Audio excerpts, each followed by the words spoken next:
glance. I felt like a chill grip on my chest. "Don't," I said in a muffled voice. "Forgive me, I've mourned so long in silence. In silence. You were with him to the last?" I think of his loneliness. Nobody near to understand him as I could have understood. Perhaps no one to hear. "To the very end," I said shakily. "I heard his very last words." I stopped in a fright. "Repeat them," she murmured in a heartbroken tone. I want something to live with." I was on the point of crying at her. "Don't you hear them?" The dusk was repeating them in a persistent whisper all around us, in a whisper that seemed to swell menacingly like the first whisper of a rising wind. The horror. "His last word, to live with," she insisted. "Don't you understand? I loved him. I loved him. I loved him." I pulled myself together and spoke slowly. "The last word he pronounced was your name." I heard a light sigh, and then my heart stood still, stopped dead short by an exulting and terrible cry, by the cry of inconceivable triumph and unspeakable pain. I knew it. I was sure. She knew. She was sure. I heard her weeping.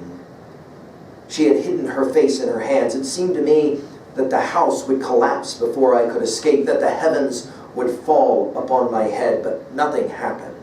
The heavens do not fall for such a trifle. Would they have fallen, I wonder, if I had rendered Kurtz that justice which was his due? Hadn't he said he wanted only justice? But I couldn't tell her. It would have been too dark altogether. Marlowe ceased and sat apart, indistinct and silent, in the pose of a meditating Buddha. Nobody moved for a time. "We have lost the first of the M," said the director suddenly. I raised my head. The offing was barred by a black bank of clouds, and the tranquil waterway leading to the uttermost ends of the earth flowed somber under an overcast sky, seemed to lead into the heart of an immense darkness. Well, there are just few novels that know how to present so many complications and then so brilliantly to find their way to their penultimate end. Let's pause for a moment now in our final comments and just ask about what we call in 303 our Big Five. What does this novel say about, first of all, epistemology? That notion of what it is that you can know. Well, notice, Kurtz represents in many ways the absolutist position. That notion that I know and I'm right and you're wrong and I will kill you if you disagree with me. Of course, it's pretty obvious that that position leads to all kinds of serious problems. But the relativist position is also going to be problematic in this novel. There are no absolutes. It's basically what you can do and get away with it. There are no truths. There are no absolutes. Clearly, this is fundamentally wrong as well. I think Conrad's pushing us, as we often will say in 303, to the fallibilist position. I think I'm wrong, but I could be right. I'm sorry. I think I'm right, but I could be wrong. That is to say, maybe sometimes we're not altogether certain. Humility, I think, is probably epistemologically where Conrad is taking us. What Marlowe learns at the end is complicated, no question. But it's pretty clear one of the things he's learned is humility. What does this text say about ontology and who we are? Well, we're evolving, or are we devolving, right?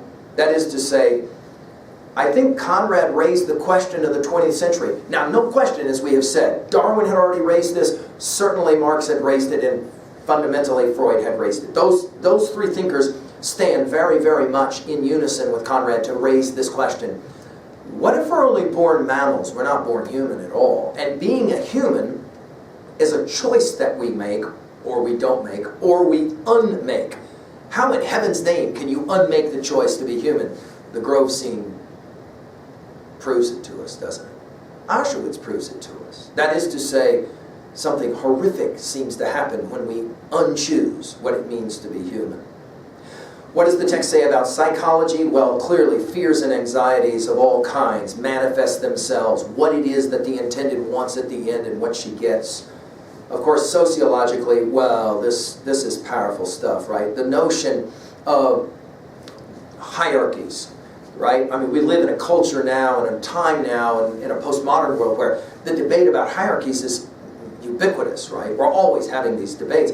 But as we've said many times in 303, there are two kinds of hierarchies, right? There are dominator hierarchies, and we obviously see what that looks like in this novel, but there's also growth hierarchies, and that's the fundamental distinction that we make between growing up and waking up. And obviously, this is a novel about waking up and the dangers of what happens if we don't, as a society.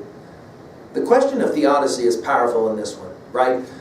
And there's a lot of debate about where Conrad comes down on this. I think that the key argument for Conrad is when bad things happen, we have to ask, why did it happen not to me, but rather for me? And it's clear that Marlowe is still, in the telling of the story, trying to figure out what the experience of traveling up the Congo to find Kurtz and then to lose Kurtz and then to report to his intended, what it all meant, trying to understand the meaning. The meaning, it's now at 2a, what we're trying to figure out. Notice, one of the major messages of this is that the darkness, the evil is real, it's tangible, right? And it's got to be fought against. If it's not fought against, it assumes us. Of course, as well, another major message is we define ourselves, no question, through our struggles. And hero worship is clearly a very dangerous thing, no question about that. We think of the Russian, when he finally gets to Kurtz, obviously we think about Marlowe himself. At 2b, the rhetorical approach, whole books have been written on this, guys, and you're going to do your own research when you write your paper over this, but, think about the symbolism and the opposing colors. White in this book is often repellent. Black is often strong. The jungle, of course, is another powerful symbol. It's dense, just like the narrative structure of the text itself.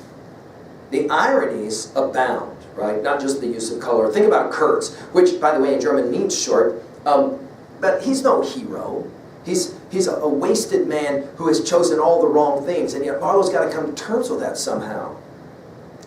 Marlowe clearly has been affected by the experience. He wants to talk about it. He wants to figure it out. That is to say, we are the stories that we share and retell. We're also the stories that we accept and the stories that we reject. No question about that.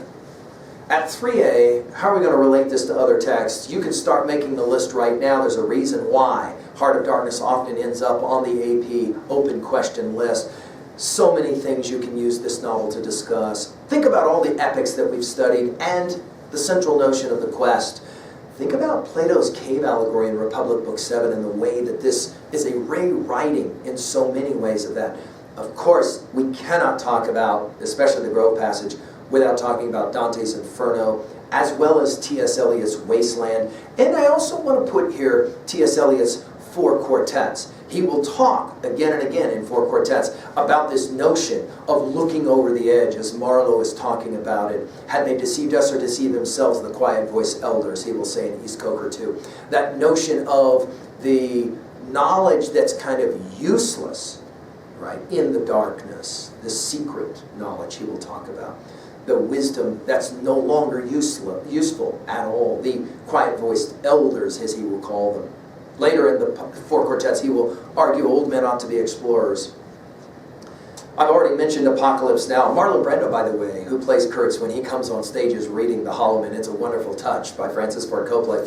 If you know this novella, you'll appreciate that movie even better.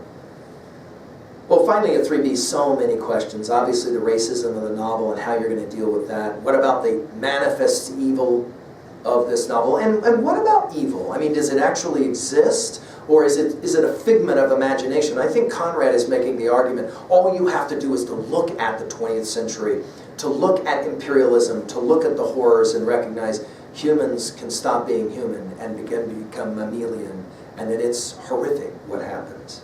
And it's got to be fought against. How about this one? What's the story that you love best to retell? Clearly this is the story of Marlowe. What's the story that you have rejected long ago? I want to finish with the power of a book. Clearly, this is one of those books that students in AP say, man, this one doesn't leave for a long, long time afterwards. And with that in mind, I want to finish with, this might shock you, but I want to finish with the great Emily Dickinson. And I want to finish with one of her great poems about great books and great reading.